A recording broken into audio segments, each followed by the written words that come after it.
This is Paula Thomas with Gapey's Grub, and I made a pumpkin bread the other day, and I thought I would show you how I made my pumpkin puree. And I used not an average pumpkin. This is actually a red kabocha, which is also called a Japanese pumpkin.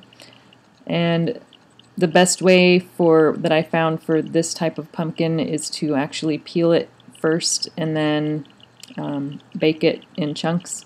And the reason for this is this pumpkin was very hard, and it's really hard to cut in half, and even just cut in pieces it was kind of hard.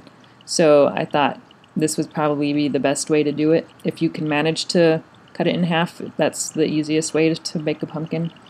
So depending on what type of pumpkin you have, either baking it in half or in chunks like this will work. So after I cut it into chunks, I put it into a glass baking dish and then poured about 1/4 cup of water over it so it didn't get dried out. And then I just put it in the oven at 375 degrees for about 30 to 45 minutes.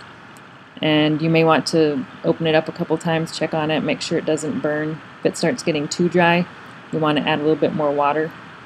And just poke it with the fork until it's nice and moist.